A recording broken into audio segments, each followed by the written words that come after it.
सभी सुधी विद्वानों से मेरा आग्रह रहेगा कि एक तो आज के परिप्रेक्ष्य में, आज के कालखंड में साहित्य क्या हमें पाथेय दे सकता है। आप सभी अनुभवी और आपका मार्गदर्शन हमारे लिए एक संजीवनी का काम करेगा, जो दर्शक हमारे अब हमारे बीच रहने वाले हैं। साथ में मुंशी प्रेमचंद जी की पूर्व संध्या के रूप में हम कुछ छोटी परिचर्चा भी रखेंगे। और सबसे पहले जो नमस्कार, हिमाचल कला भाषा संस्कृति अकादमी हिमाचल प्रदेश आप सभी सुधी दर्शकों का स्वागत करती है। जैसा आप सभी सुधी दर्शकों के शुभाशीष से गत 24 मई से ये संध्या जो है, ये आप लोगों के आशीर्वाद से आज यहां तक पहुंची है, क्योंकि आपकी उपस्थिति हमारे लिए संजीवनी है, हमारे लिए रामबाण है। यदि आपकी उपस्थिति ना होती, आपका आशीष ना होता, तो ये कार्यक्रम अकादमी का यहां तक ना पहुंचता। प्रिय दर्शकों, आदरणीय दर्शकों, हमारे बीच आज देश और प्रदेश के प्रसिद्ध विद्वान इस चर्चा परिचर्चा में भाग ले रहे हैं और मैं इन सभी सुधी विद्वानों का हृदय से आभार व्यक्त करता हूं, अभिनंदन करता हूं, स्वागत करता हूं। प्रिय दर्शकों, आदरणीय दर्शकों, जैसा कि आप सभी जानते हैं कि कोविड-19 के चलते हम सभी एक अलग जीवन पद्धति से होकर के गुजर रहे हैं। उसी अनुरूप हिमाचल कला संस्कृति भाषा अकादमी हर रोज शाम 7 बजे एक कार्यक्रम आयोजित करती है, जिसमें कला, साहित्य, संगीत, अनेक विषयों के विद्वान हमारे बीच रहते हैं और वे अपने ज्ञान के माध्यम से हमें हमारा पथ प्रशस्त करते हैं। इसी कड़ी में आज हमारे बीच जो है विद्वान, जो सुधी विद्वान हैं, उनमें सबसे पहले डॉक्टर रविंद्र शुक्ल जी, पूर्व में शिक्षा मंत्री उत्तर प्रदेश रह चुके हैं और वर्तमान में अध्यक्ष हैं हिंदी साहित्य भारती के। माननीय अध्यक्ष का हम हृदय से आभार व्यक्त करते हैं। दूसरे विद्वान हैं प्रोफेसर पूर्णचंद टंडन जी, जो दिल्ली विश्वविद्यालय से हैं। टंडन साहब का विषय हिंदी भाषा साहित्य और अनुवाद रहा है और नव उन्नयन साहित्यिक संस्था के आप माननीय अध्यक्ष हैं। आपका भी हिमाचल कला भाषा संस्कृति अकादमी स्वागत करती है। और आज की ये संध्या जो है, ये हिमाचल कला भाषा संस्कृति अकादमी तथा हिंदी साहित्य भारती के संयुक्त तत्वावधान में हो रही है। इसलिए दोनों संस्थाएं सभी दर्शकों का भी स्वागत करती हैं और सभी विद्वानों का भी स्वागत करती हैं। तीसरे विद्वान के रूप में हमारे बीच हैं डॉक्टर हेमराज जी कौशिक, जो हिमाचल प्रदेश के वरिष्ठ साहित्यकार हैं, आलोचक हैं। इनका भी हम स्वागत करते हैं। और साथ में हैं डॉक्टर सुशील कुमार फुल जी, साहित्यकार, इतिहासकार और आलोचक। इनका भी हम स्वागत करते हैं। और हमारे बीच है वरिष्ठ कहानीकार श्री सुदर्शन विशिष्ट जी, इनका भी हम स्वागत करते हैं। पांचों विद्वान आज हमारे इस फेसबुक लाइव पेज में हैं। आप सभी विद्वानों का हृदय से आभार। आदरणीय दर्शकों, ये पांचों विद्वान अपने अनुभवों के माध्यम से, अपने अध्ययन की तपस्या के माध्यम से हमारा आज पाथेय प्रशस्त कर रहे हैं। रचनाकार की रचना धर्मिता उसकी साधना पर टिकी होती है और ये शब्द साधक आज हमारे बीच हैं। इन साधकों को मैं पुनः हृदय से प्रणाम करता हूं, इनका स्वागत करता हूं, अभिवादन करता हूं। प्रेमचंद जी की पूर्व संध्या, जयंती की पूर्व संध्या की उपलक्ष्य में हमने रखा है कि साहित्य कैसे हमारा मार्ग प्रशस्त करता है। जब जब इस जीवन की इस यात्रा में कोई ऐसा विषाक्त वातावरण हमारा तैयार होता है, तो उस विषाक्त वातावरण को ठीक करने के लिए ऐसे सुधी विद्वान ही हमारे लिए संजीवनी का काम करते। तो मैं सीधा जाता हूं आदर सहित डॉक्टर रविंद्र शुक्ल जी की ओर।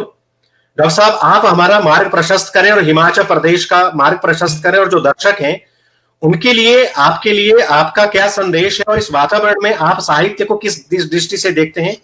सीधा आपकी तरफ में आता हूं, आप अपना आशीष दें कुछ मिनटों में। मैं सबसे पहले अकादमी के सभी अधिकारियों को धन्यवाद देता हूं, निर्णायकों को धन्यवाद देता हूं और मंच को प्रणाम करता हूं। सभी श्रोताओं को और दृष्टाओं को भी प्रणाम करता हूं, क्योंकि ये तो देखने का कार्यक्रम भी है। मैं केवल यहीं से अपनी बात प्रारंभ करता हूं कि अगर हम पुराने अपने मनीषियों को देखें तो उन्होंने लिखा नहीं है कुछ, कभी उन्होंने यह भी नहीं कहा कि उन्होंने ऐसा लिखा है। उनको द्रष्टाराह कहा जाता है। मैं सबसे पहले साहित्य के सभी मनीषियों को प्रणाम करते हुए केवल एक बात कहना चाहता हूं कि हमारे पूर्वजों ने जिस तरह से साहित्य को देखा, जिस तरह से साहित्य की भावना को देखा, अनुभूत किया, उसको, उस अनुभूतित सत्य को लोगों के सामने रखा, इसीलिए उनको द्रष्टाराह कहा गया। और ये साहित्य के लिए बहुत गूढ़ है, क्योंकि द्रष्टारा अगर नहीं है साहित्य का, तो वो तोड़ मरोड़ कर अपने उद्देश्य की पूर्ति तो कर सकता है, किंतु वो लोक कल्याणकारी यह साहित्य नहीं दे सकता। इसलिए वो निश्चित रूप से जो वो कर रहा है उसको उसने अनुभूत किया है कि नहीं, उसको उसने देखा है कि नहीं, वो उसके प्रति द्रष्टारा है कि नहीं, ये सबसे पहले ध्यान रखने की बात है। समय बहुत कम है, विषय बहुत गूढ़ है, लेकिन समय की मेरी अपनी मान्यता है कि मैं जब भी तय करता हूं कि मेरा अगर आपने 10 मिनट कहा तो मैं 9 मिनट में खत्म करूं। लेकिन एक बात जरूर कहकर के बात प्रारंभ करता हूं कि जो विषय मैं अभी उठा रहा हूं, उस विषय के संबंध में आगे आने वाले प्रश्नोत्तरी कार्यक्रम में मैं सारे श्रोताओं से, सारे दृष्टारों को निवेदन करता हूं कि उस पर जो भी प्रश्न करना चाहें, तो 3 विषय हैं। नंबर 1 साहित्य, दूसरा संस्कृति और तीसरा धर्म। बहुत संक्षेप में केवल एक बात कहना चाहता हूं कि साहित्य का कितना असर पड़ता है समाज पर। इसीलिए तुलसी ने एक परिभाषा की, कीरति भनिति भूति भली सोई, सुरसर सम सब कर हित हो। जी। कविता माने क्या है? कीरति भनिति भूति भली सोई। कौन सी भली है? सुरसर सम सब कर हित हो। जिस तरह से गंगा में डुबकी लगाने से पवित्र हो जाता है सब कुछ, सारे पाप धुल जाते हैं, सारे कलमश धुल जाते हैं, इसी तरह से साहित्य है, अगर वास्तव में वो साहित्य है तो उसमें डुबकी लगाने के बाद, उसमें गोता लगाने के बाद जो पाठक है या जो श्रोता है, उसके सारे मन के कलमश धुल जाने चाहिए, तब तो वो साहित्य है, अन्यथा वो साहित्य नहीं। दूसरी बात, इतने कम समय में जिस तरह बताया जा सकता है उसमें यही बताया जा सकता है कि इसका प्रभाव कैसे हुआ।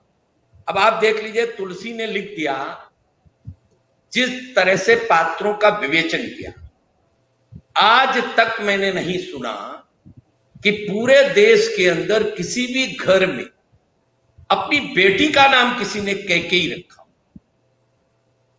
अपने बेटे का नाम रावण रखा हो। मुझे नहीं लगता कि ऐसे उदाहरण मिलेंगे। अब यह है साहित्य का प्रभाव। साहित्य वो जिसके अंदर कल्याणकारी भाव हो, समाज के कल्याण का भाव। अगर उसके अंदर समाज के कल्याण का भाव नहीं है तो वो साहित्य नहीं है। समाज को दिग्भ्रमित करने का भाव है तो निश्चित रूप से वो साहित्य नहीं है। बीच के काल में ऐसा हुआ है, समाज के पथभ्रष्ट तुलसीदास भी लिख करके इस देश के अंदर लोग साहित्यकार, तथा कथित साहित्यकार बन गए। और यही नहीं, बल्कि पहाड़ी चूहा शिवाजी लिख करके लोग इतिहासकार बने। ऐसी बहुत सारी पुस्तकें, चरित्रहीन विवेकानंद लिखकर लोग चिंतक बन गए। ये जो सियारों का पूरा दल मिलकर के जिस तरह अपने किसी सियार को अभिषेक कर दे, स्वतंत्रता के पश्चात इस देश के अंदर किसी तरह अभिषेक करने का काम। और यही कारण है कि अपना जितना भी साहित्य पुराना है, जिसने समाज पर अमिट छाप छोड़ी, जिसने संस्कृति का निर्माण किया। संस्कृति एक दिन में पैदा नहीं होती। हमारे यहाँ 16 संस्कारों की व्यवस्था है, वो तो है ही है। इसके अलावा पग पग पर संस्कार हैं। हमारी माँ हमारे गर्भ से कैसे संस्कार देती है, उन संस्कारों के माध्यम से संस्कृति कैसे बनती है, एक उदाहरण देते हुए अपनी बात को कहना चाहूंगा कि अगर जिस तरह से हम दूध दू करके अगर सीधे पात्र में रख दें और उसको संस्कार न दें, अर्थात उसको न तपाएं, तो क्या होगा कि वो निश्चित रूप से फट जाएगा, जी। वो जिंदा नहीं रहेगा। इसी तरह से संस्कार प्रभाव करते हैं। अगर हम दूध को तपा देंगे, संस्कार दे देंगे, तो उसकी आयु बढ़ जाएगी। उसको एक बार और तपा दीजिए तो फिर आयु बढ़ जाएगी, और इसके बाद अगर फिर तपा दीजिए, क्या मेरा चित्र आ रहा है कि नहीं, आवाज आ रही है ना? हम सुन रहे हैं, आप कहें जी, सुन रहे हैं जी। तो इस तरह से वो उसकी आयु बढ़ती चली जाएगी। अगर उसमें नवनीत डाल दें, नवनीत डाल दें, माने ये जावन डाल दें, तो वो जम जाएगा, दही बन जाएगा, तो उसकी आयु और बढ़ जाएगी। फिर उसको मथ लो, मथने के बाद उसमें नवनीत निकाल लो, तो और आयु बढ़ जाएगी। और अगर उसको तब फिर संस्कार दे दो, तपा दो, तो वो घृत बन जाएगा, घी बन जाएगा। उसकी आयु कितने दिनों तक रखा रहे, वो हमेशा अपनी सुगंध छोड़ेगा। इसी तरह से संस्कार धीरे धीरे धीरे धीरे व्यक्ति से समाज में जाते हैं, समाज से राष्ट्र में जाते हैं, और जब ये सबकी आदत में आ जाते हैं तो वो संस्कृति बन जाती है। साहित्य उसमें बहुत बड़ी भूमिका अदा करता है, बहुत बड़ी भूमिका अदा करता है। मैंने पहले उदाहरण दिया कि कैकेयी नाम क्यों नहीं रखता कोई, रावण नाम क्यों नहीं रखता, ये साहित्य का प्रभाव। लेकिन दुर्भाग्य कि स्वतंत्रता के पश्चात जिस तरह से साहित्य की परिभाषाएं की गई, मैं आपसे पूछना चाहता हूं, हमारे पुराने साहित्य, वेद, पुराण, उपनिषद, इनको सबको अलग कर दिया गया। बोलिए साहित्य नहीं है, क्यों अलग किया गया? यहां के इतिहास को कमतर आंकने का प्रयत्न किया। Colonel Tod, Lord Macaulay, Max Muller, जब इस देश के ऊपर इस्लामिक आक्रमण हुए, लेकिन उन्होंने हमारी संस्कृति को किसी तरह भी विद्रूप नहीं किया, उन्होंने हमारी संस्कृति को किसी तरह भी कष्ट नहीं पहुंचाया, परिवर्तन किया। तलवार के बल पर उन्होंने पूरी तरह से हमें कन्वर्जन करने का प्रयत्न किया। लेकिन जी, मैं बीच में रोकना चाहूंगा मुआफी के साथ। बीच में एक दर्शक हमारे बीच में है, वो कह रहे हैं कि डॉक्टर टंडन साहब का इसमें क्या दृष्टिकोण है कि भारतीयता का और राष्ट्र का संवाद साहित्य होता है। डॉक्टर टंडन साहब, बीच में मैं दर्शकों को भी सीधा ले रहा हूं और मैं बीच में दोबारा आऊंगा। डॉक्टर टंडन साहब, दर्शक कह रहे हैं कि जो हमारे देश का संवाहक है, किसी राष्ट्र का संवाहक है, तो वो साहित्य होता है। आप साहित्य को संवाहक के रूप में कैसे देखते हैं?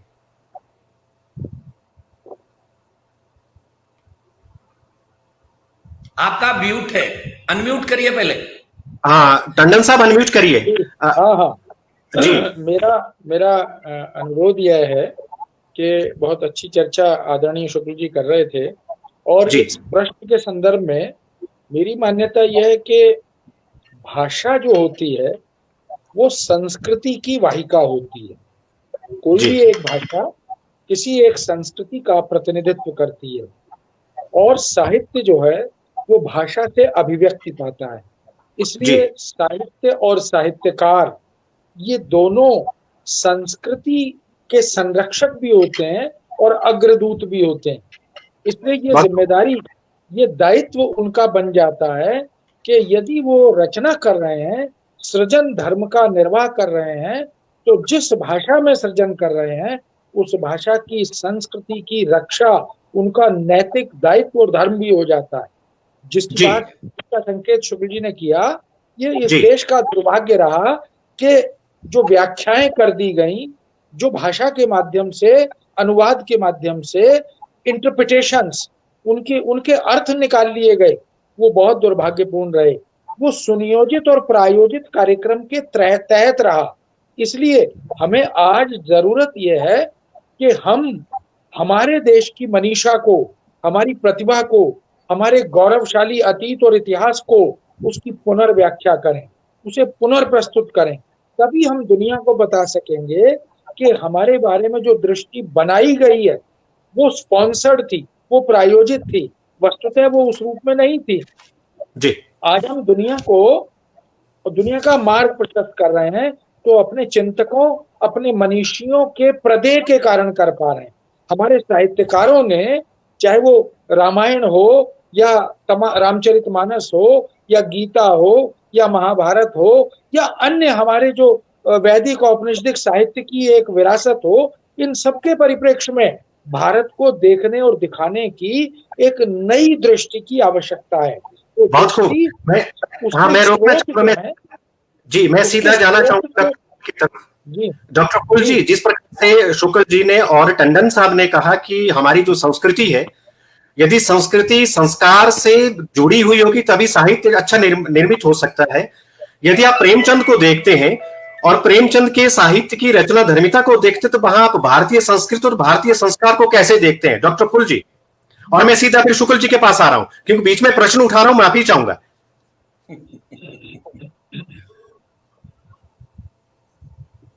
डॉक्टर फूल जी, शायद उनका माइक बंद है। हाँ डॉक्टर फूल जी, आप मुझे सुन रहे हैं? आप पहले अनम्यूट होइए, अनम्यूट होइए। हाँ, अनम्यूट होइए। हाँ फुल सर, अनम्यूट करिए पहले अपने आप को। अच्छा, नहीं हो पा रहा है। मैं यही प्रश्न जो है मैं विशेष साहब आपसे पूछना चाहूंगा, यदि हम संस्कृति और संस्कार से हट करके अपनी रचना धर्मिता को एक पाथवे देना चाहते हैं तो आप प्रेमचंद को किस दृष्टि में देखते हैं? आ रही है आवाज? आ रही है आवाज? आवाज आ रही है। जी हेलो जान जी, अब 2 माइक खुल गए हैं। हाँ जी, विशेष साहब बोल रहे हैं? नहीं, आप बोलिए फुल साहब।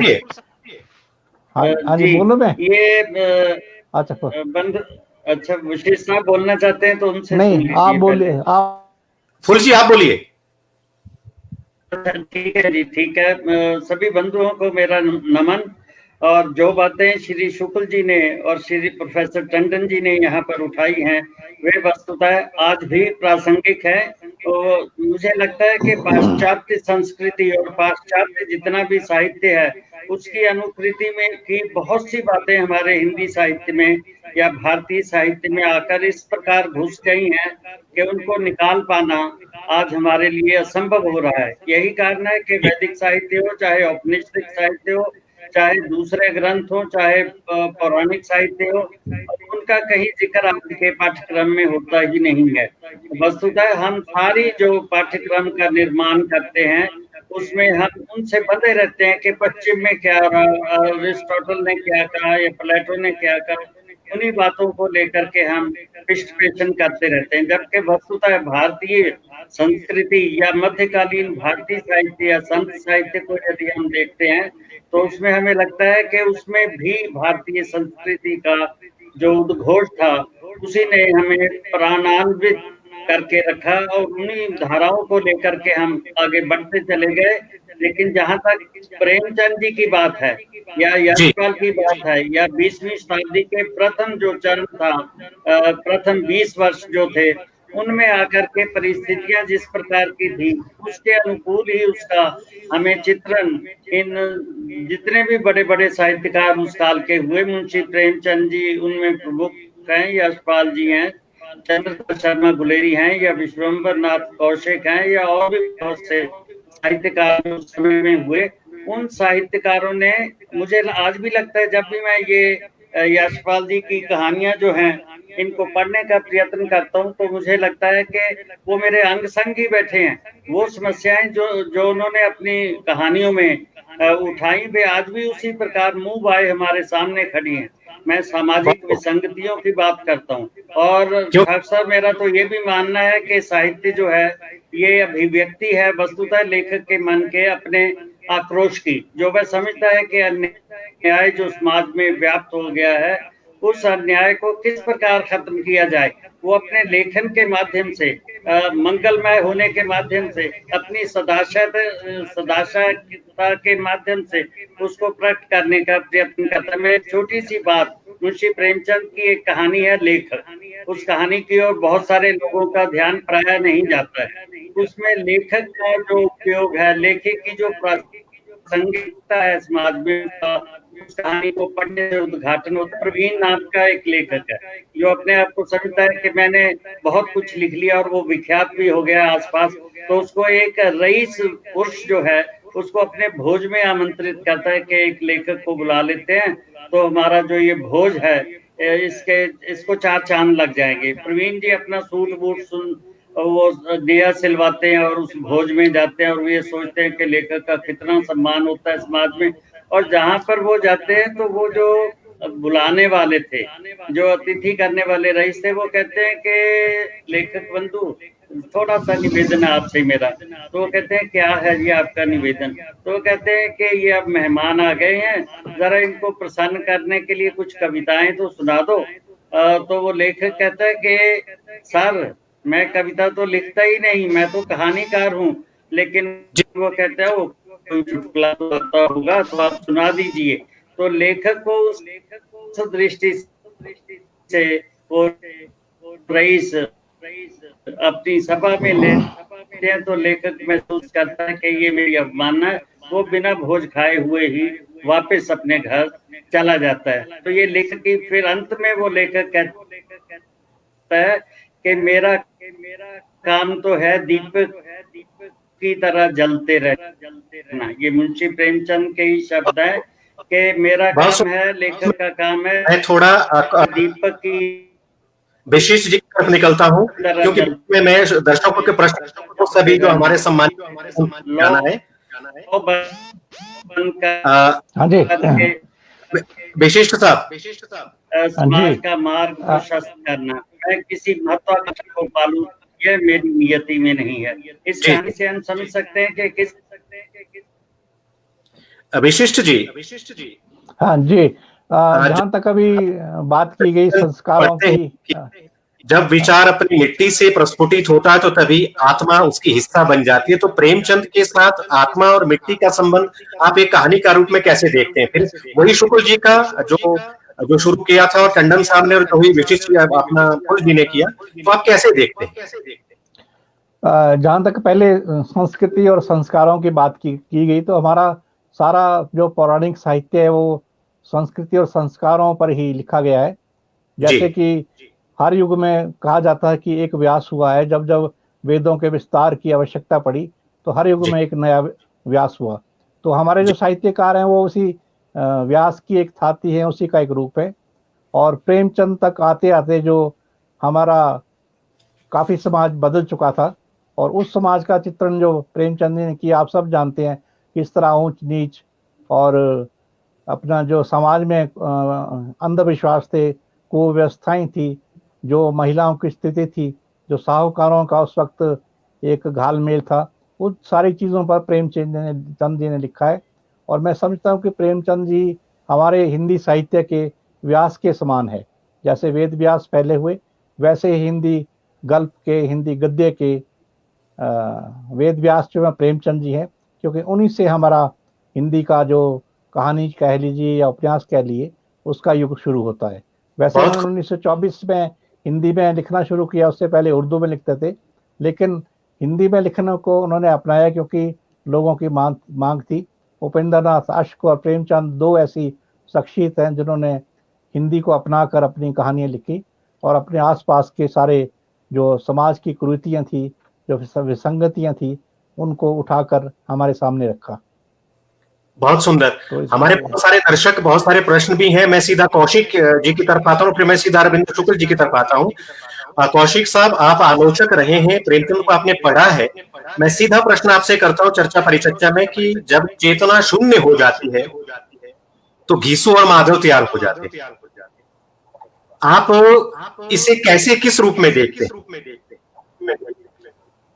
कौशिक जी। नमस्कार।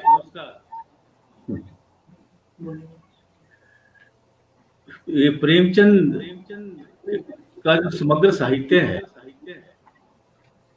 उसको अगर हम लेकर के देखें, 1904-05 से उन्होंने उर्दू में लिखना शुरू किया था और 1936 में उनकी हिंदी साहित्य की जो यात्रा है वो संपन्न होती है।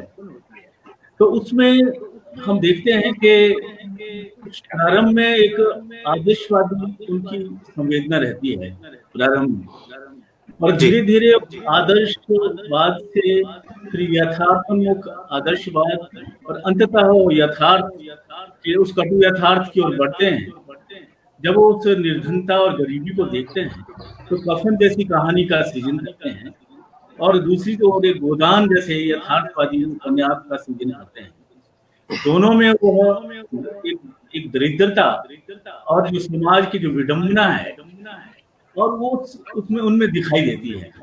हितू है चाहे माधव है जी, उनमें एक तरह से एक जब दरिद्रता का एक और क्षुधा एक जो मौलिक हमारी आवश्यकता है, और उसमें वो सारे जो संबंध हैं किस तरह से उन संबंधों में बेगाना बना जाता है, और एक जो मौलिक आवश्यकताओं की पूर्ति के लिए और बाप और बेटा दोनों एक दूसरे को धोखा देते हैं। वो समाज का वो यथार्थ है, दारिद्र्य का यथार्थ है, और घोर दारिद्र्य में एक क्षुधा जो हमारी एक मौलिक आवश्यकता है, उस मौलिक आवश्यकता की पूर्ति के लिए इस तरह के से सारे संबंध हमारे जो है बेगाने हो जाते हैं। इस और ये संकेत है इसमें। जी, बहुत खूब। मैं सीधा रविंद्र शुक्ल जी की तरफ आता हूँ। आप एक बहुत बीड़ा उठाए हैं हिंदी साहित्य और हिंदी भाषा का भी, और सभी जो विद्वान हैं, जो वरिष्ठ विद्वान हैं, सभी अपने अपने अनुभव के माध्यम से हिंदी भाषा और साहित्य के लिए काम कर रहे हैं, और पूरे देश में आपने एक संस्था जो है विकसित की है, हिंदी, और आप इसके राष्ट्रीय अध्यक्ष हैं। राष्ट्रीय अध्यक्ष के नाते मैं आपको कहना चाहता हूं कि आज का जो साहित्य रचाव हो रहा है, क्या उसमें हमारी संस्कृति, हमारा धर्म और जो हमारी श्रेष्ठ परंपरा है उसका समायोजन कहीं हट तो नहीं रहा है? और आपका इसमें पथ प्रदर्शन क्या रहेगा सभी सुधी जो हमारे दर्शक बैठे हैं? शुक्ल जी। मैंने आप चूंकि उसमें व्यवधान बीच में हुआ, प्रश्न बीच में आ गए, अगर विषय आ गया होता तो ये उत्तर भी आ गया होता। अगर आप ध्यान देंगे, मैंने कहा था आपसे, ये पलट के आवाज आ रही है, जरा अपने स्टूडियो को कहिए कि वो थोड़ा सा इसको एडजस्ट करे। पलट के आवाज आ रही है। जी जी जी जी, उससे डिस्टर्बेंस हो रहा है। कहीं मैं ये कह रहा हूं कि मैं नहीं बोल पा रहा हूं क्योंकि आपकी पूरी आवाज पलट करके आ रही है। ये आपके यहाँ का दोष है। जरा उनको कहिए, जो कंट्रोल कर रहे हैं उनको कहिए कि पलट के आवाज ना आए। मैं जो बोलता हूं बिल्कुल उसकी प्रतिध्वनि आ रही है। हाँ ठीक है, अब ठीक है, अब ठीक हो गया, अब ठीक हो गया। तो मैं एक बात कह रहा हूं कि इस्लामिक आक्रमणों ने हमारे मानदंडों को, हमारे मंदिरों को तोड़ा, लूटा, खसोटा, धर्म परिवर्तन किया, लेकिन हमारी सांस्कृतिक चेतना को सुप्त नहीं कर पाए, उसको पॉल्यूटेड नहीं कर पाए, उसको प्रदूषित नहीं कर पाए। लेकिन जब 1806 में कर्नल टाड आया, मेवाड़ का पॉलिटिकल एजेंट होकर के, उसने त्यागपत्र देकर के क्या किया कि उसने हमारे सारे साहित्य को, सारे इतिहास को प्रक्षेपण के माध्यम से बहुत सारा ऐसा जोड़ा ताकि उससे लोग घृणा करने लगे। यही काम बाद में 1835 में लॉर्ड मैकाले ने किया। मैक्स मूलर ने जर्मन में बैठ के वेदों का जो अनुवाद करने की कोशिश की, बाद में उसको ब्रिटेन ने बुला लिया, अपना वेद विभाग का अध्यक्ष बना करके पैसा पूरा पेमेंट किया जर्मनी को। ये षड्यंत्र पूर्वक इन तीन असुरों ने हिंदुस्तान की सांस्कृतिक चेतना को समाप्त करने का पूरा प्रयत्न किया। दुर्भाग्य ये हुआ कि उसी समय बोल्शेविकों की क्रांति का उससे पहले एपिसोड हो चुका था। हमारे जो क्रांतिकारी थे वो भी वहां से प्रभावित हो गए थे, वहां से उनको सहयोग मिल रहा था। यहाँ स्वतंत्रता के पश्चात उनका प्रभाव हुआ और इन लोगों ने हमारी सांस्कृतिक चेतना को ध्वस्त करने की पूरी कोशिश की। और ये जब लॉर्ड मैकाले का भाषण अगर आप देखेंगे तो जो 28 दिन तक भाषण चला और उसमें रानी वहां की बैठती थी, दर्शक दीर्घा में रोज नोट करती थी वो क्या बोल रहा है। जब शिक्षा नीति लाने की बात हुई, उसने कहा कि हम वहां की सांस्कृतिक, पहले तो उसका एक भाषण बहुत अच्छा हुआ। उसने कहा हिंदुस्तान जो है वो लंबे समय तक आप उसको गुलाम बना के नहीं रख सकते, क्योंकि उसकी आध्यात्मिक चेतना बहुत बलवती है। उसको जब तक आप समाप्त नहीं करोगे, उस मेरुदंड को जब तक नहीं तोड़ोगे, तब तक वहां आप समझ लीजिए आप स्थायी रूप से राज्य नहीं कर सकते। इसके लिए उन्हें करना क्या पड़ेगा? तो सबसे पहले बच्चों के मन के अंदर आप ये बिठाइए कि इनकी जो जितना भी जो कुछ है ये सब झूठ है और सब कपोल कल्पित है। इसीलिए तय हुआ हमारा इतिहास नापने की कोशिश की गई, और इतिहास नापने की कोशिश की ठीक उसी तरह से जैसे कोई गप्पियों ने नापी हो। और वो एक कहानी आती है कि उन्होंने कहा कि हमारे बाप ने जो है शेर मारा, वो 40 मीटर का था, तो उसने बगल वाले ने खांसा कि ये तो बहुत ज्यादा है, तो उसने कह दिया नहीं नहीं, वो तो बाद में फीता उठा के नापा तो 20 मीटर का था। उसने फिर खांसा, बोले अब चाहे जितना खांसो, अब तो फीता उठा के नाप दिया, अब तो इससे कम हो ही नहीं सकता। हमारे हिंदुस्तान के इतिहास को भी इसी तरह नापा गया और कह दिया गया ये 5000 वर्ष पुराना है। उसमें द्वारिकापुरी डूबी हुई उसको नहीं माना गया, राम को ऐतिहासिक नहीं माना गया। और वही ठीक उत्सव के जो लॉर्ड मैकाले ने तैयार किए मानस पुत्र, उन्होंने उसी को आधार बना लिया और उन्हीं को आधार बना करके इस तरह की पुस्तकों की रचना की ताकि सारी सांस्कृतिक चेतना ध्वस्त हो जाए। और उन्होंने वही रोटी कपड़ा मकान तक अपने आप को सीमित रखा और उसी पर लिखा। मैं किसी का नाम नहीं लेना चाहता, लेकिन आप उस समय के लेखन को अगर देखेंगे तो सारा रोटी कपड़ा मकान के आसपास घूमता हुआ नजर आएगा। वहां पर कोई व्यक्ति, मैंने एक जगह कहा था इलाहाबाद यूनिवर्सिटी में, तो आम लोग थे वहां पर, बहुत विद्वान, मैं प्रणाम करता हूं, मुझे क्षमा करिएगा। मैं वहां पर मैंने कहा कि अगर रोटी कपड़ा ही मकान सब कुछ है, तो मैं एक बात कहता हूं, आपको सब कुछ जो चाहिए सब दिया जाए, वैसा ही भवन, वैसे ही रहने का सारे सुख सुविधा दुनिया के, लेकिन उसके बदले में कहा जाए कि आपको चौराहे पर 5 जूते मारे जाएंगे, इसके बदले में कौन तैयार होगा? तो रोटी कपड़ा मकान दुनिया में आदमी के लिए आवश्यक नहीं। भारतीय चेतना कहती है इससे आगे उसे कुछ चाहिए। वो क्या चाहिए? शरीर, मन, बुद्धि, आत्मा, इन चारों को अपना अपना भोजन चाहिए। इसलिए 4 पुरुषार्थ बताए, 4 आश्रम बताए और मार्गदर्शन किया कि आपका लक्ष्य क्या, धर्म से मोक्ष तक का लक्ष्य है। और इसीलिए नर से नारायण बनने की प्रक्रिया आपकी होगी। और ये भारत की चेतना है कि नर से नारायण कैसे बना जाए। ये चेतना, अगर सांस्कृतिक चेतना हमारी विकसित रहेगी तो आगे आने वाला भविष्य हम दुनिया के लिए, हम दुनिया ने कहा ईट ड्रिंक एंड बी मेरी, या कहा कि खाओ पियो मौज मारो, और उसके आगे कह दिया, एक और चिंतक आया, उसने कहा भाई इतना पर्याप्त नहीं, जियो और जीने दो। लेकिन हमारी चेतना ने, हमारी मनीषा ने प्रारंभ से ही जब चर्चा की तो क्या चर्चा की? यत् पिंडे तत् ब्रह्मांडे, सिया राम में सब जग जानी, ईशावासिमिदं सर्वम। ये सारी चीजें कहां से आई? इसीलिए हमने कहा सर्वे भवन्तु सुखिना। ये चिंतन कहीं दुनिया में नहीं है। हमने केवल अपने लिए चिंता नहीं की, सर्वे भवन्तु सुखिना सर्वे सन्तु निरामया, ये हमारा चिंतन है। और उस चिंतन को एक तरफ करके हमें कमतर आंकने के लिए षड्यंत्र पूर्वक हमारे साथ छल किया गया। धर्म की परिभाषा बदली गई, अब धर्मनिरपेक्ष शब्द आ गया। मैं कभी कभी हंसता हूं, ये शब्द कहां से आया? निरपेक्ष कैसे हो सकता है? धर्म का विलोम अधर्म है, ये निरपेक्ष कहां से हो जाएगा? निरपेक्ष होगा धर्म विहीना पशु समाना। धर्म की परिभाषा पढ़ो, लेकिन इन्होंने धर्म की परिभाषा तो नहीं पढ़ी, रिलीजन बना दिया उसे। मैं केवल एक निवेदन करना चाहता हूं, जितने प्रश्न करने वाले लोग हैं मुझसे 3 बारे में प्रश्न करें। संस्कृति क्या है, धर्म क्या है, इसमें प्रश्न करें, साहित्य क्या है, इसमें 2 प्रश्न करें, मैं उनका जवाब दूंगा। इतने कम समय में बहुत कुछ नहीं कहा जा सकता, लेकिन बीच के काल में हमारे सांस्कृतिक बिंदुओं को पैर से रौंदने का काम दुष्टों ने किया है। और ये सब एक दूसरे को, 1 मिनट और लूंगा, ये सब एक दूसरे को ठीक उसी प्रकार से, जैसे हमने एक कहानी पढ़ी थी, उष्ट्रा नाम विवाहे सुगीत गायंत गर्दबा परस्परम प्रशंसन्ति अहो रूपम अहो ध्वनि। गधे के विवाह में ऊंट गया, ऊंट ने उसकी स्तुति में गान गाया, क्या सुंदर रूप पाया है। तो गधे ने भी उसको कहा, क्या गधे ने कहा क्या रूप पाया, तो उसने कहा क्या स्वर पाया। एक दूसरे की प्रशंसा में यहाँ साहित्यकार गढ़ने का काम किया गया। और जो देश की सांस्कृतिक चेतना की कलम चली, उसको उठा के एक तरफ कूड़ेदान में डाल दिया गया। हिंदी साहित्य भारती यही काम करने के लिए खड़ी हुई है कि ऐसे लोगों को, जिनकी कलम भारतीय चेतना के लिए चलेगी, जिनका लेखन भारतवर्ष के लिए समर्पित होगा, यहाँ के आदर्शों के लिए समर्पित होगा, उनके लिए पूरी हिंदी साहित्य भारती उनके पीछे। इसी के लिए हमने काम करना। आपके उसके बाद में फिर जो है फुल साहब के पास आऊंगा। दर्शक कहते हैं कि अपनी मिट्टी की आत्मा के कारण रचनाकार जीवित रहता है। डॉक्टर टंडन साहब, अपनी मिट्टी की आत्मा के कारण रचनाकार जीवित रहता है, और जिस रचनाकार में अपनी मिट्टी की खुशबू नहीं होती वो कालजयी हो नहीं सकता। तो आज के परिप्रेक्ष्य में और प्रेमचंद जी की ये जो जयंती की पूर्व संध्या है, इस पूर्व संध्या में आप इस प्रश्न को किस रूप में लेते हैं और आप हमें क्या पाथेय देना चाहते हैं? डॉक्टर टंडन साहब।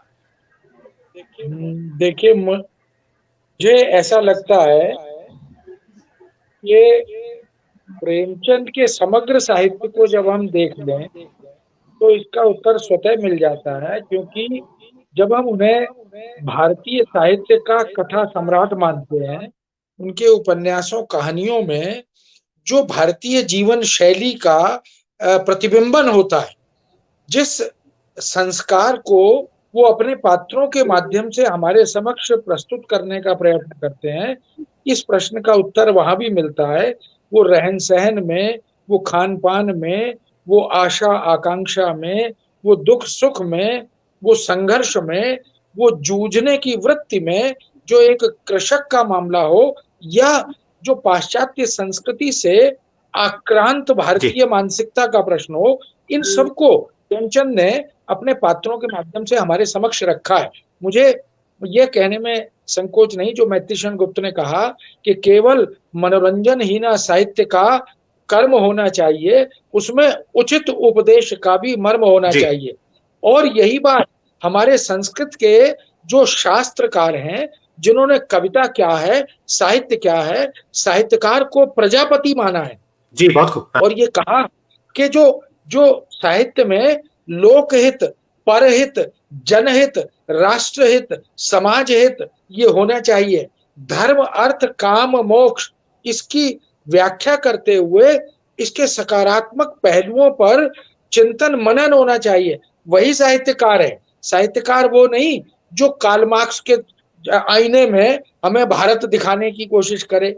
हमारे यहाँ दिक्कत ये हुई कि हमने पाश्चात्य संस्कृति को भारतीय संस्कृति और साहित्य पर आरोपित करने के वस्तुतः षड्यंत्र किए, और वो व्यवस्था, तो ये जो व्यवस्था है, जो राजनीति, क्योंकि अभी शुक्ल जी ने संकेत किया था कि पॉलिटिक्स ऑफ ट्रांसलेशन, अनुवाद की भी राजनीति हुई, क्योंकि अनुवाद किनके लिए किया गया?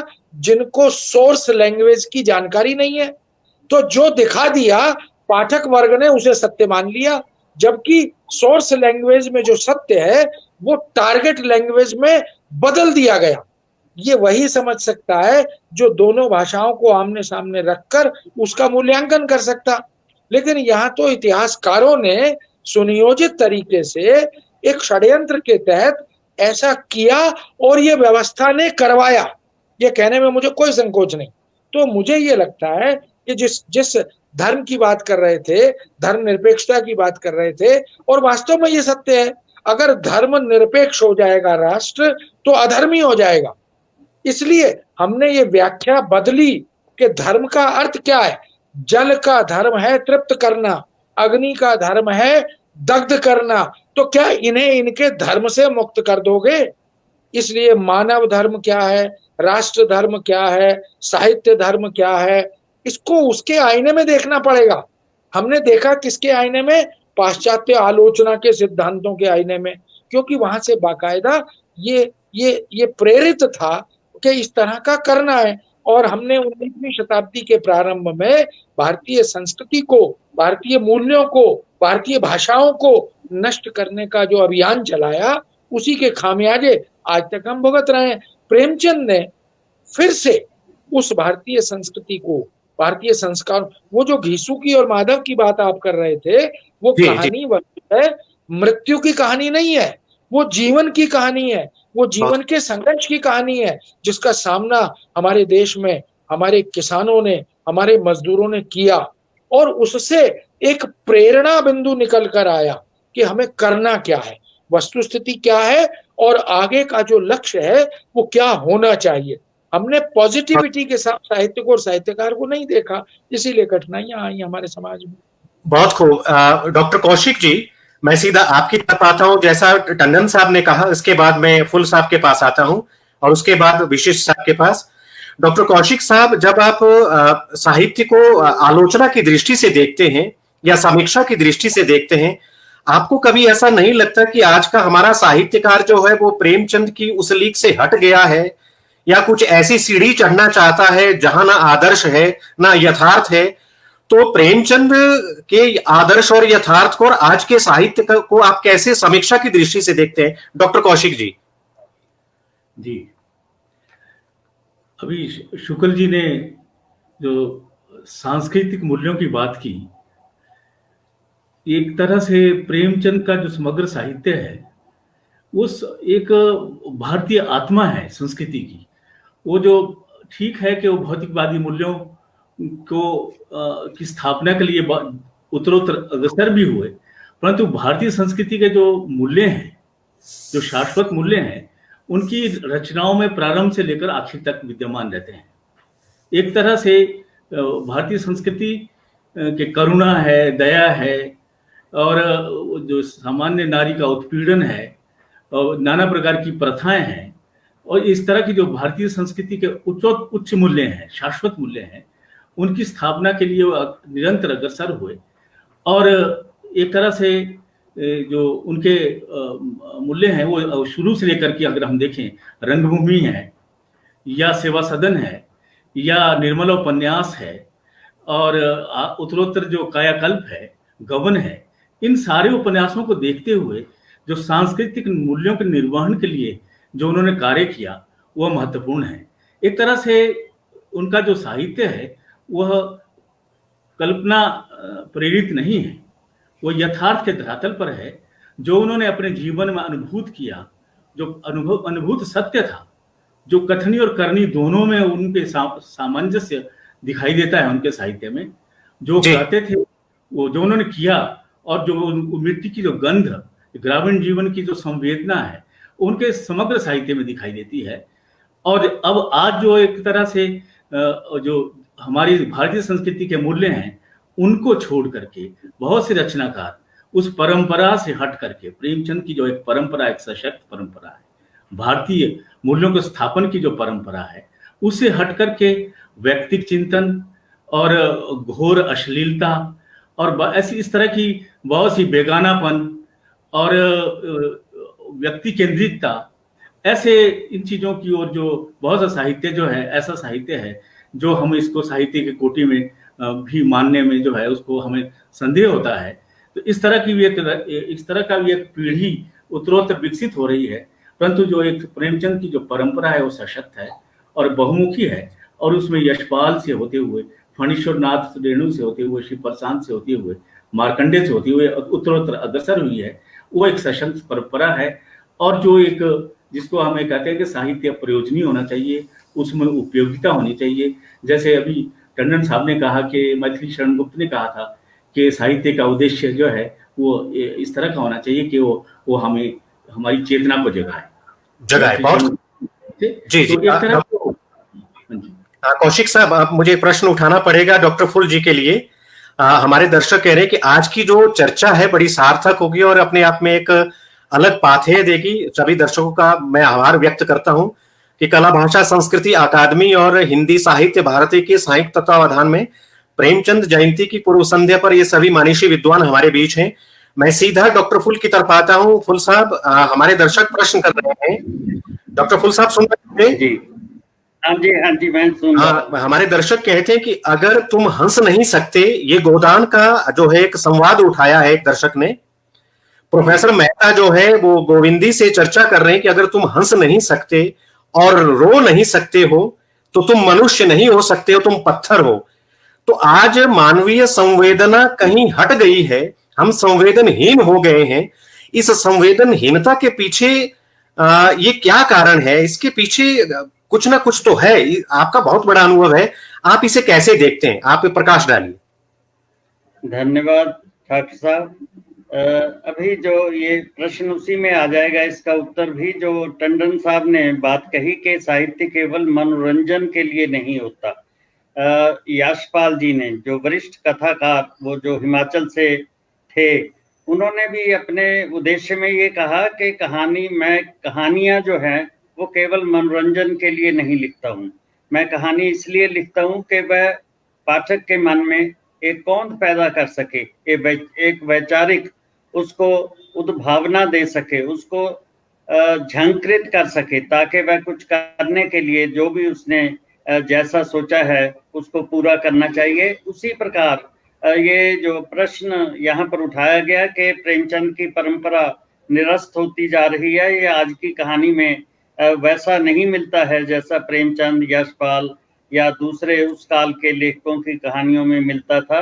मैं समझता हूँ कि हिमाचल की कहानी इस दिशा में राष्ट्रीय स्तर पर अपने आप में, जहाँ तक उसकी आंचलिकता है, जहाँ तक उसकी सांस्कृतिक परिवेश की, वो कोई भी कहानी ये सन 50 से लेकर आज 2020 तक, उसमें बहुत सी ऐसी रचनाएं आपको मिल जाएंगी जो किसी भी स्तर की कहानी से, राष्ट्रीय धारा से, हम कई बार कहते हैं कि हिमाचल को जैसे अपदस्थ कर दिया गया, इसका नाम ही कहीं कोई नाम लेवा ही नहीं। वस्तुतः रचनाएं जो हैं वो निरंतर लिखी जा रही हैं और उसमें वे सारी बातें आ रही हैं जो मुंशी प्रेमचंद जी ने उठाई, या मुंशी या यशपाल जी ने उठाई, या मोहन राकेश ने उठाई, या चंद्रगुप्त विद्यालंकार ने उठाई। जितने बड़े बड़े कथाकार हुए, उन्होंने जनजीवन को लेकर के जो कहानियां हैं उनको प्रशस्त करने का मार्ग किया। हिमाचल का तो इस बात में भी एक विशेष योगदान रहा है कि वो कहानी जो है वो कहानी जीवन की धड़कनों को प्रतिपादित करने वाली कहानी होनी चाहिए, जिसे हमने मिलजुल करके सन 76 में सहज कहानी का, प्रवृत्ति सहज कहानी का, हिमाचली सहज कहानी का एक नाम दिया था। जहां तक प्रेमचंद जी की मैं बात कर रहा था, बीच में वो शायद ये लिंक टूट गया था, उसमें प्रेमचंद, मैंने कहा कि मुझे ऐसे लगते हैं मेरे अंग संग ही बैठे हैं। जैसे मैं कहता हूँ, जिन लोगों ने कथा सरित सागर को पढ़ा है या जिन लोगों ने जातक कथाओं को पढ़ा है, यदि वो विश्व के पूरे साहित्य को ले लें तो उनके जितने मोटिव हैं वे सारे के सारे जातक कथाओं में या कथा सरित सागर में मिल जाते हैं। उसी प्रकार आज आप कोई भी समस्या आज की उठाइए जो समकालीन है, वो मुंशी प्रेमचंद की लगभग जो 300 पौने 300 कहानियां लिखी गई, उनमें कहीं ना कहीं आपको उसका उल्लेख मिल जाएगा। भले ही उसका समाधान उस समय के अनुसार, आज के अनुसार नहीं दिया गया है। जैसे मैं एक दो कहानियों की विशेष बात करना चाहूंगा। किसानों की समस्या आज भी उसी प्रकार से उग्र है जिस प्रकार से ये 1920 में, 1930 में, या जब से किसानों ने खेती करना शुरू किया। दो कहानियां विशेषकर पूस की रात है। पूस की रात का हल्कू जो है वो जमीन लेकर के उसको जोतता है और अपनी कृषि करता है, लेकिन रात रात भर वह वहां पर रहता है। उसने जो ऋण ले रखा है, बाकी उसको बोलते हैं कि बाकी देते रहो और मूलधन जो है वो बाद में ले लेंगे।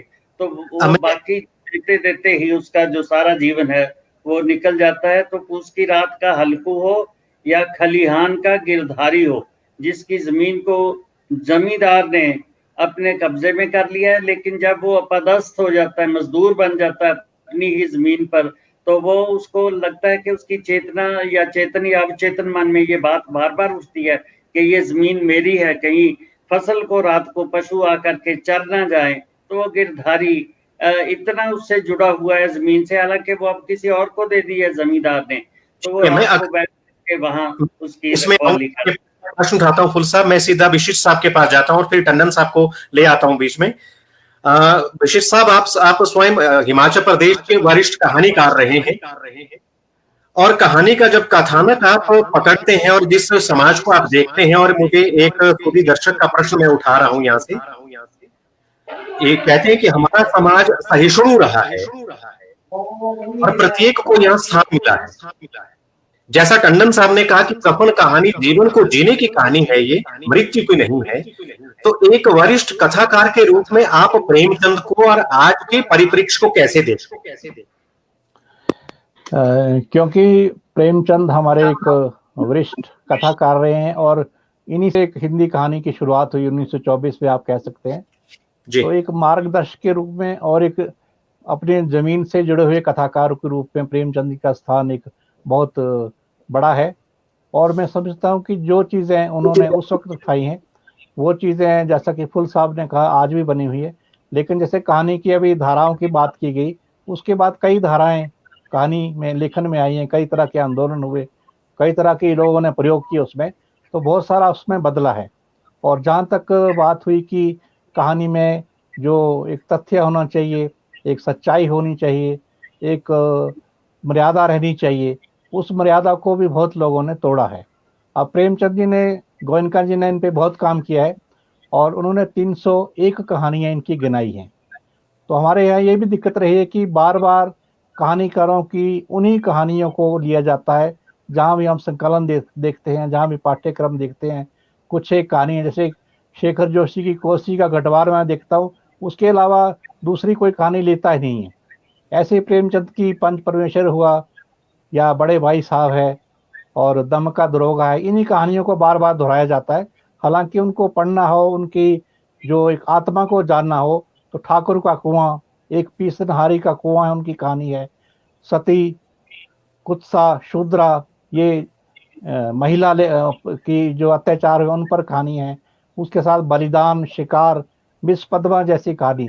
मिस पद्मा जैसी कहानी उन्होंने आज से 100 साल से ज़्यादा पहले समय में लिखी है, जो आज उतनी ही तर्कसंगत है, जिसमें महिला एक अपने नौकरी में लगने के बाद स्वतंत्र होना चाहती है, लेकिन उस स्वतंत्रता में उसको क्या क्या देखने को मिलता है और वापस उसको सोचती है कि मैंने ऐसा क्यों किया।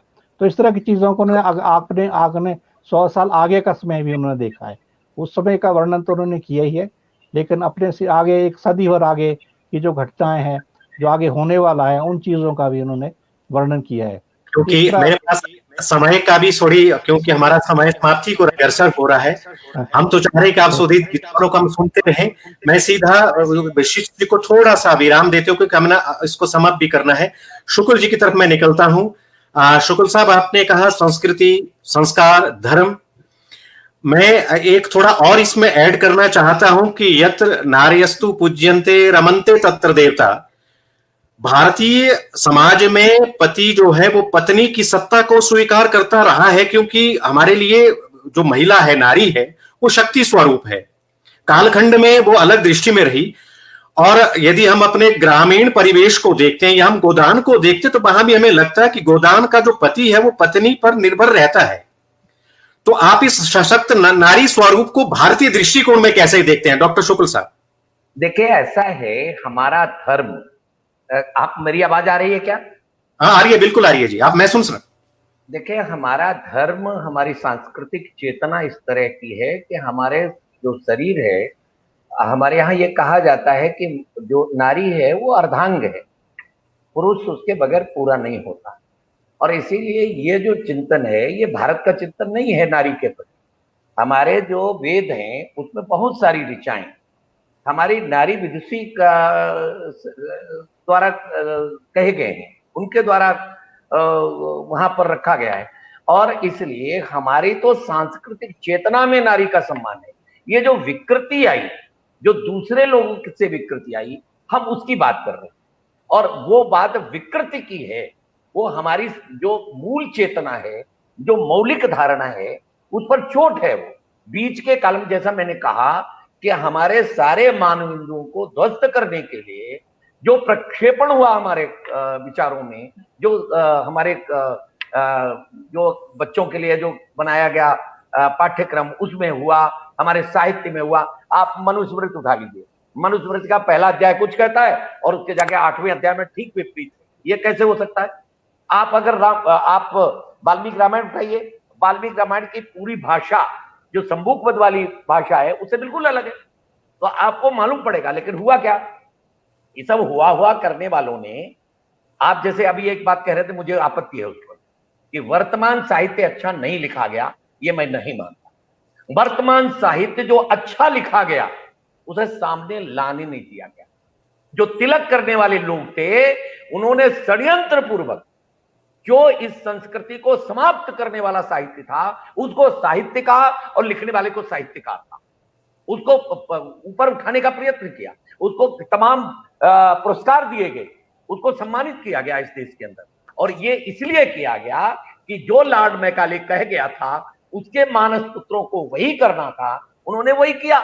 और इसलिए आज जितनी आप चीजें देख रहे हैं जो भारत की यहाँ पर ये कमी है, ये ये कमी हमारी मौलिक चिंतन की नहीं है, ये मौलिक दर्शन की नहीं है, ये सारी कमी बीच के काल में षड्यंत्र पूर्वक लाई गई और हमें कमतर आंक करके हम बेकार हैं, हम सांपों की पूजा करते हैं, हम ये करते हैं। आज कोरोना में समझ में आ रहा है ना कि हम क्या करते थे, आज समझ में आ रहा है कि हमारी क्या चेतना थी, किस तरह की देहरी थी, किस तरह का हमारे घर के वातावरण थे, आज लोगों को समझ में आ रहा है।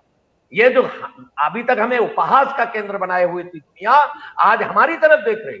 और मैं एक बात और कह दूं कि वर्तमान साहित्य जो उस समय भी लिखा गया जब वामपंथियों का पूरा प्रभाव था, लेकिन सारी बौद्धिक संपदा पर उनका कब्जा होने के कारण वो जो बांट रहे थे पुरस्कार, जितने पुरस्कार वापसी गैंग के लोग थे, उनकी एक अगर किसी को रचना याद हो वो हमें बता दे।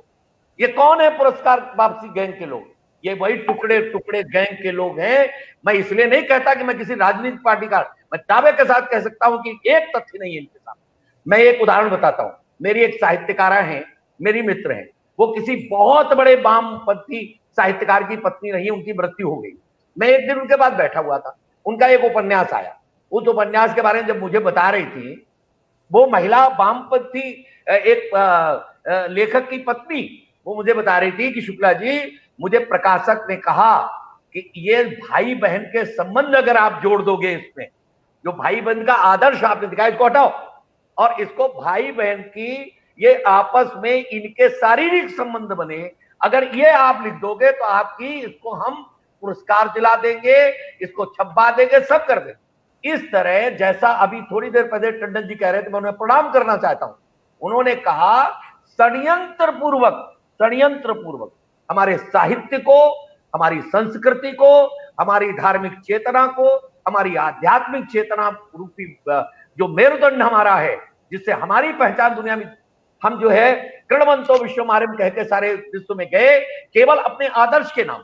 हमने कभी तलवार लेकर के कहीं पर आक्रमण किया हो तो एक उदाहरण नहीं बता सकते, लेकिन हमने सब झेला, इसके बाद भी आज हम जीवित हैं। इसलिए वर्तमान साहित्य को ये मत कहिए कि नहीं लिखा गया, लेकिन आपके सामने नहीं आया, आपके सामने वही आया, वही लाया गया जो भारतीय सांस्कृतिक चेतना के या भारतीय सांस्कृतिक मूल्यों को नष्ट करने वाला जो था, उसको बढ़ाने का काम किया गया। ये षड्यंत्र पूर्वक हुआ, डेलिबरेटेड हुआ। डॉक्टर शुक्ल जी, थोड़ा सा समय को देखते हुए मैं क्षमा प्रार्थी हूं हृदय से।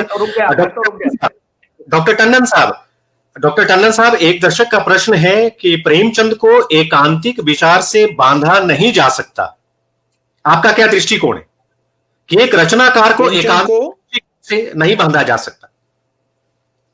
नहीं, प्रेमचंद किसी एक विचार से जुड़े भी नहीं। कुछ लोग उन्हें प्रगतिवाद से और जो वामपंथी विचारधारा का जो एक मंडल था उससे जोड़ते हैं और कहते हैं कि सभापति बनकर उन्होंने उसकी अध्यक्षता की। वो मुझे लगता है कि जैसा चश्मा हम पहनते हैं वैसी उसकी व्याख्या करते हैं। जाकी रही भावना जैसी, प्रभु मूरत देखी तिन तैसी। यहाँ तो साहित्य में भी तो राजनीति है ना। हम उन्हें खींच कर कभी तो तुलसी को भी लोकवादी बना देते हैं, कभी तुलसी को प्रगतिवादी बना देते हैं। ये इसलिए क्योंकि हमें लगता है कि इतने बड़े कवि को, इतने बड़े रचनाकार को हम अपने खेमे में शामिल नहीं करेंगे तो हमारे खेमे की जो पहचान है वो कैसे बनेगी। वस्तु स्थिति क्या है कि देख बदलती रुत यहाँ, कोयल है गई मौन, दादुर अब वक्ता भय, हम ही पूछे कौन। कोयल खामोश क्यों हो गई? क्योंकि मेंढक टर्टर करने लगे। बारिश में मेंढकों को जमावड़ा जब आ जाता है और वो टर्टर करने लगते हैं तो कोयल को लगता है कि भाई मेरा चुप होना ही बेहतर है। हमारे जो साहित्यकार हैं जिन्होंने हमारे संस्कारों और संस्कृति पर चिंतन किया, उन्हें फ्रंट लाइन में आने ही नहीं दिया गया और अंधा बांटे रेवड़ी फिर अपनों को दे। और ये हुआ क्योंकि सत्ता पर जो काबिज थे वो लगातार लंबी अवधि तक काबिज रहे और मिलजुल कर, क्योंकि चाहे वामपंथ के साथ कांग्रेस मिली हो या और सत्ताधारी लोग, जब जब ऐसा आया अवसर, उन्होंने सोचा कि अपने अपने लोगों को, जो बात अभी शुक्ल जी ने कही थी, उष्ट्रा नाम विवाह सुगीत गाय सुगर्दभम, ये तो जग जाहिर है, हम जानते हैं। लेकिन अपसंस्कृतिकरण के षड्यंत्र चले। हमने विवाहेतर संबंधों को साहित्य में परोसा इसकी क्या जरूरत थी, लेकिन ये वहां से चालित था, क्योंकि इस संस्कृति को नष्ट करने के षड्यंत्रों के कई आयाम थे। उन सबको आप ध्यान रखेंगे, जो चाहे वो भारतीय सिनेमा में वो अपसंस्कृतिकरण आया, भारतीय रचनाओं में वो अपसंस्कृतिकरण आया, इसके पीछे अगर रिसर्च की जाएगी ना तो ज्ञात होगा कि कौन लोग थे, उनकी फंडिंग कहाँ से हो रही थी, उनको प्रेरित और परिचालित कौन कर रहा था, उन सबको हम देख सकते हैं। लेकिन प्रेमचंद ने इस भोगवादी, इस बाजारवादी, उपभोक्तावादी संस्कृति से अपने को मुक्त रखा। इसलिए उन्होंने भारतीय चरित्र को, भारतीय जुझारूपन को, हमारी समस्याओं को, हमारे पात्र मनोविज्ञान को, इनको उजागर किया। उस परिप्रेक्ष्य में उनकी व्याख्या करने की आज जरूरत है, समझने की जरूरत है। जिस चश्मे से देखकर व्याख्याएं की गई हैं वो वास्तव में वास्तविक व्याख्याएं नहीं है, वो षड्यंत्र चालित है। विशिष्ट साहब, मैं विशिष्ट साहब की, क्योंकि हमारे समय की सीमा भी, मैं बिल्कुल आऊंगा विशिष्ट साहब, मतलब बिल्कुल कम शुक्ला जी कुछ कहना चाह रहे हैं। जी जी जी। तो ये जो ग्रामीण लोग गांव में बसता है, लोग गांव में बसता, तो प्रेमचंद को आप गांव के लोग में बसा हुआ रचनाकार देखते हैं विशिष्ट जी?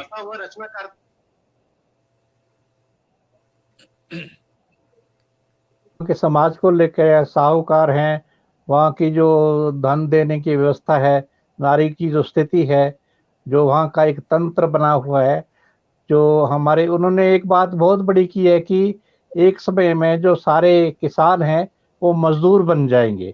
वो हम आज देख रहे हैं कि किस तरह सारे किसान मजदूर बन के सड़कों पे चले हुए। तो एक बात मैं और करना चाहता हूँ कि एक हमारे साहित्य की राजनीति भी है, जिसमें कई वरिष्ठ साहित्यकारों को कोई उखाड़ने की कोशिश की जाती है। ऐसा प्रेमचंद के साथ भी किया गया। अभी 2-3 साल पहले एक आंदोलन सा चला कि प्रेमचंद जो थे उनको खेती बाड़ी का कुछ पता नहीं था, वो एक संभ्रांत परिवार के थे, बहुत संपन्न थे, और जो उन्होंने ईख का खेत जलता हुआ दिखाया है वो एकदम गलत है। इस तरह कई उनकी कहानियों पर प्रश्न उठाए गए थे कि उन्होंने जो जमीन से जुड़ी हुई बातें की हैं वो सारी गलत है, या एक मनगढ़ंत है, या एक उनकी कल्पना है। तो इस तरह की चीज़ें भी इसमें हमारे साहित्य में चलती हैं कि कैसे जो हमारे पुराने साहित्यकार, जो जिनको हटाया नहीं जा सकता, जिनके विरुद्ध कुछ कहा नहीं जा सकता, उनको किस तरह से लांछित किया जाए और किस तरह के सवाल उन पर उठाए जाए।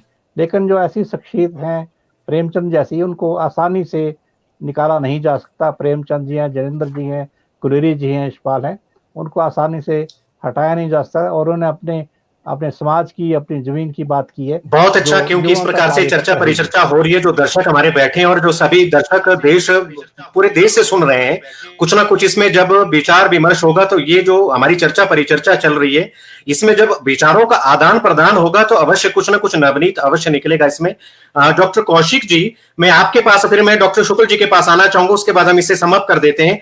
कौशिक साहब, एक चीज है, क्योंकि आजकल जो वर्तमान जो विसंगति जो हमारे समाज में आ रही है, जो कोविड को लेकर के या रचना धर्मिता को आकर के, और जो विषमता मानवीय जीवन में हो रही है, इस विसंगति और विषमता के बीच में आप अपनी कहानी और समीक्षा को कहां पाते हैं कौशिक साहब?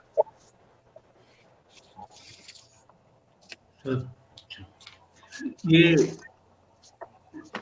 कोविड-19 के अवसर पर जो हमें देखते हैं कि अगर हम प्रेमचंद के साहित्य को लें और उसके बाद जो वर्तमान जो स्थितियां हैं, जैसे किसान है, मजदूर है, किस तरह की जिंदगी जी रहे हैं इस वक्त, और एक तरह से इस संवादहीनता के समय में जिस भयावह स्थिति वो गुजरते हैं, और उस समय, इस समय उन्हीं मूल्यों को, उन्हीं सांस्कृतिक मूल्यों को जिनकी संस्थिति अपने जमाने में प्रेमचंद ने की थी, अब वही मूल्य हमारे लिए आज भी उतने ही प्रासंगिक है। और किसानों और मजदूरों के प्रति वो करुणा और दया, और नारी के प्रति एक तरह से जो नारी उत्पीड़न है उसको लेकर के जो वर्तमान में, वर्तमान का जो परिदृश्य है, वो प्रेमचंद अब भी उतने ही प्रासंगिक है। और ऐसे अवसर पर अगर हम देखें प्रेमचंद के साहित्य को, तो उसमें दलित, स्त्री और किसान उनके केंद्र में रहा है। और इस कोविड के समय में, इस समय इस समय हमें ये देखने की जरूरत है कि एक तरह से जो श्रमिक वर्ग है उसके प्रति हमारी किस तरह की संवेदना होनी चाहिए, और जो धन संपन्न जो लोग हैं वो उनके प्रति किस तरह से सहृदय होने चाहिए। ये हमारी इस आज के समय की जरूरत है। बहुत खूब कहना चाहता हूँ। हाँ, डॉक्टर फूल साहब, आप एक समीक्षक रहे, आलोचक रहे हैं और हिंदी साहित्य का इतिहास अभी हाल ही में आपका प्रकाशित हुआ। मैं आपसे पूछना चाहता हूँ, दर्शक का प्रश्न है कि जब तक हमारे जीवन के सामने आदर्श नहीं होगा, चरित्र निर्माण हो ही नहीं सकता, और चारित्रिक पतन जो है वो समाज को पाथेय नहीं दे सकता। और रचनाकार के पास जब तक आदर्श नहीं होगा, रचनाकार के पास जब तक अपनी जमीन नहीं होगी, तब तक वो अच्छा चरित्र निर्माण नहीं कर सकता अपने रचना के माध्यम से। आप एक समीक्षा के माध्यम से, एक समीक्षक के रूप में रचना धर्मिता को कैसे देखते हैं? क्या आदर्श और चरित्र दोनों जो है वो योजक हैं? डॉक्टर फूल साहब। ठाकुर साहब, ये बात आपने सही कही कि कोई भी लेखक जो है वो बिना किसी आदर्श के, बिना किसी प्रयोजन के या बिना किसी उद्देश्य के किसी रचना का सृजन कर ही नहीं सकता। यदि हम पूरे हिंदी साहित्य का इतिहास का सर्वेक्षण करें, किसी भी लेखक को आप उठा लीजिए, तो उन सब में हम देखेंगे उन्होंने इसीलिए लिखा क्योंकि उनके पास कुछ कहने के लिए था। जो संवेदना वो समाज से एकत्रित कर रहे थे या जैसा भी महसूस कर रहे थे उसको अभिव्यक्त करने के लिए, भले ही उसमें कई बार आक्रोश की भावना भी होती है, विद्रोह की भावना भी होती है, उसको प्रतिपादित करने के लिए ही उन्होंने पात्रों का चयन किया और स्थितियों के अनुसार अपने अपने कथानक लिए। यशपाल ने अपने ढंग से कथानक लिए, तो मुंशी प्रेमचंद ने जैसे पेयजल की समस्या आज भी है, तो उन्होंने ठाकुर का कुआं में जोखू और गंगी के माध्यम से 100 वर्ष पहले ये बता दिया था कि पेयजल के लिए आपस में संघर्ष हो सकता है। और जाति पातिवाद की बात, अनेक प्रकार के ऐसे जो गाँव में, आपने गाँव की बात की, शहर की बात की, वो मुझे लगता है कि वो अब सामान्यीकरण हो गया है। जितनी समस्याएं हैं वो गाँव में भी वैसी हैं, शहर में भी वैसी हैं। मैं छोटे गाँव में रहता हूँ तो मैं जानता हूँ किस प्रकार समाज जो है वो संश्लिष्ट होना तो चाहता है, लेकिन फिर भी कहीं ना कहीं वो एक दूसरे से दूर छिटक जाता है। किन्हीं समस्याओं के कारण वे व्यक्तिगत हो सकती हैं, लेकिन ये सुखद स्थिति है कि हमारा जो साहित्य, भले ही जो शुक्ल जी ने या टंडन साहब ने कुछ प्रश्न उठाए कि संस्कृति से छिटक करके हम लिखने का प्रयत्न करते हैं, लेकिन ऐसे लेखक तो मुट्ठी भर होते हैं। जिन लेखकों की बात इन्होंने कहा कि वो इस प्रकार के हाँ, आवाज चले गई है। डॉक्टर शुक्ल साहब, मेरे पास केवल 5 मिनट है, एक मिनट सभी विद्वानों को मैं देना चाहता हूं। डॉक्टर शुक्ल साहब, आपका आज की इस संध्या की चर्चा परिचर्चा को देखते हुए आपका क्या जो है वो निर्देशन है, किस प्रकार से आपका आशीष है सभी जो हमारे दर्शक हैं? डॉक्टर शुक्ल साहब, इसको हम समाप्त करते हैं, उसके बाद मैं टंडन साहब के पास आता हूं। सभी के पास आता हूं। बड़ी सार्थक चर्चा रही है और इसके लिए मैं आपको और अकादमी को साधुवाद देता हूं। बहुत आपके प्रश्न भी बहुत धीर गंभीर रहे हैं, और टंडन जी जैसे इन सबको आपने बुलाया, कौशिक जी को, इन सबको सभी ने लगभग वो बात कही है जो वास्तव में सब श्रोताओं के लिए, समाज के लिए बहुत अच्छी है। मैं केवल एक बात कह करके अपनी बात को समाप्त करूंगा। जिस चश्मे की बात हमारे टंडन जी ने कही थी, मैं एक बार गोरखपुर यूनिवर्सिटी में बोल रहा था। गोरखपुर यूनिवर्सिटी में एक विभागाध्यक्ष थे, वो वामपंथी विचारधारा के, तो मैंने एक कहानी सुनाई थी। वो कहानी सुना करके बात समझ आ, मैंने कहा एक बार एक पंडित जी से एक राजा साहब प्रसन्न हो गए, उन्होंने अपनी गाय दे दी और कहा ले जाओ, इसे निःशुल्क ले जाओ, इसका दूध खाओ।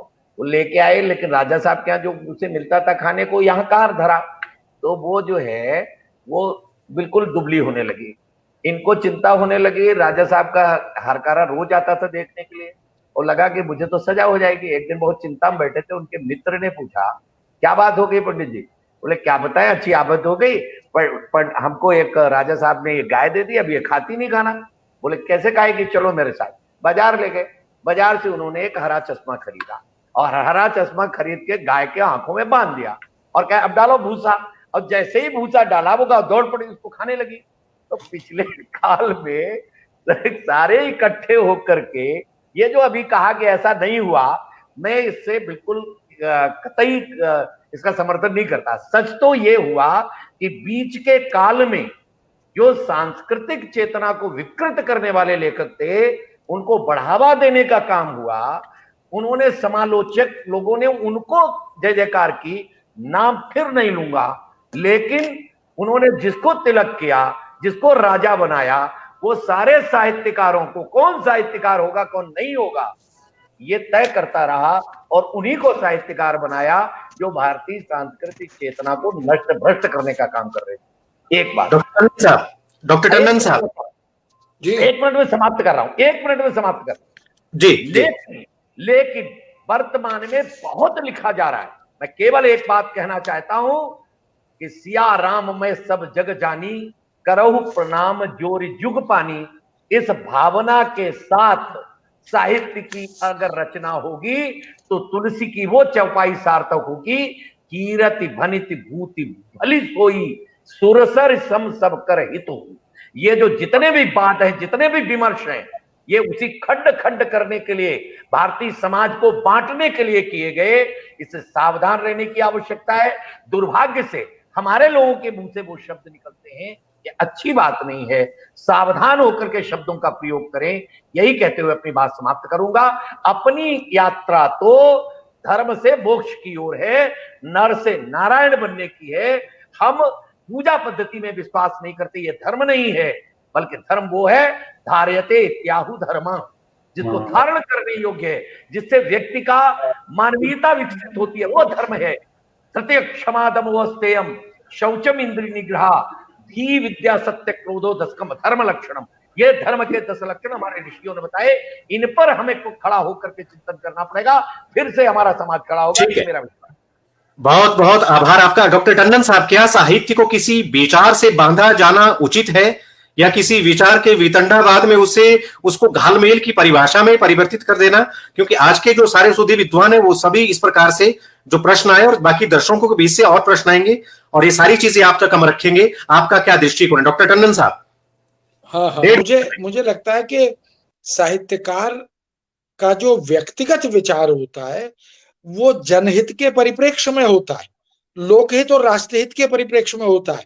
वह अपने विचार को, व्यक्तिगत विचार को, अगर वो लोकहित के विरुद्ध है तो साहित्यकार अच्छा साहित्यकार तभी कहलाएगा जब वो उसका श्रवण करेगा और लोकहित और जनहित के परिप्रेक्ष्य में उसकी व्याख्या करेगा।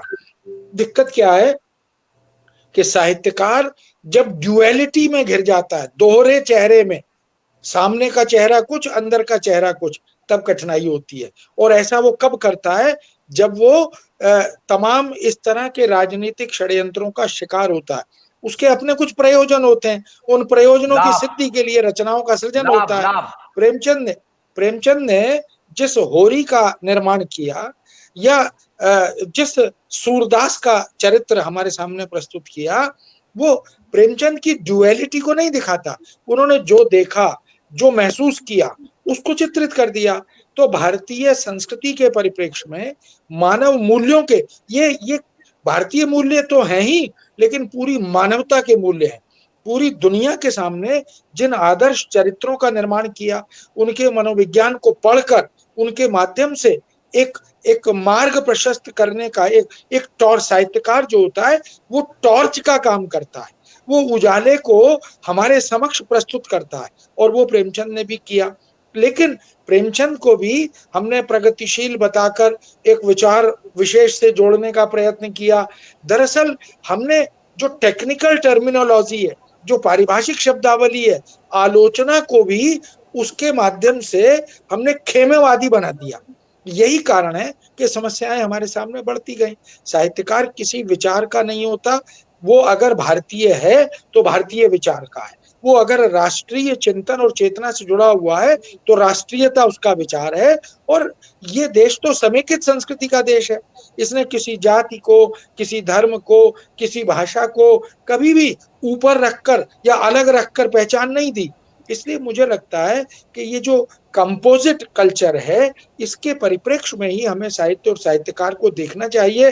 क्योंकि कभी भी किसी साहित्यकार ने, चाहे वो किसी युग का साहित्यकार हो, अगर वो कालजयी है तो वो काल की सीमाओं से ऊपर निकलकर सोचता है और देश के सामने, संसार के सामने वो परोसता है जिससे मार्ग प्रशस्त हो, औज्ज्वल्य विकीर्ण हो। और हम तो आदित्य संतान है, सूर्य के प्रकाश को हम पूरी सृष्टि के सामने ले जाना चाहते हैं, वो केवल भारतीय नहीं है।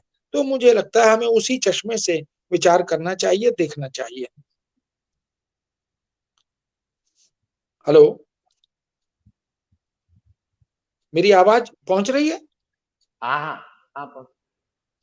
अच्छा, तो मैं ये समझता हूं कि प्रेमचंद की जो मानसरोवर की कहानियां हैं, उनके जो उपन्यास हैं, चाहे वो निर्मला हो, जिस समस्या को वो उठाते हैं, जिन चरित्रों का वो सृजन करते हैं, वो भारत के चरित्र हैं, वो भारतीय समाज की, मानव जाति की समस्या है। और ये समस्याएं अलग अलग रूपों में हर भाषा, हर देश, हर समुदाय के अंदर देखने को मिलती हैं।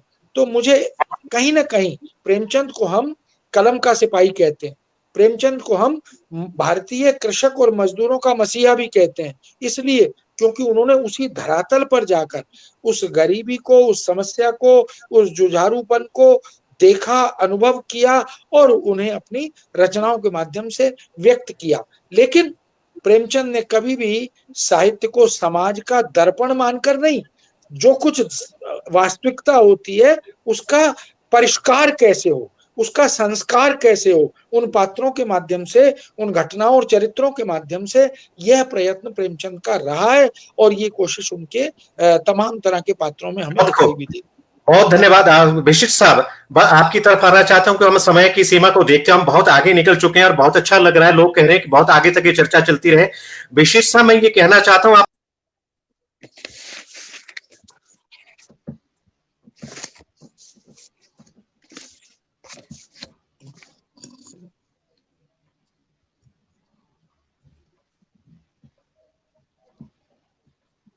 आप बंद हो गया इनका फिर से।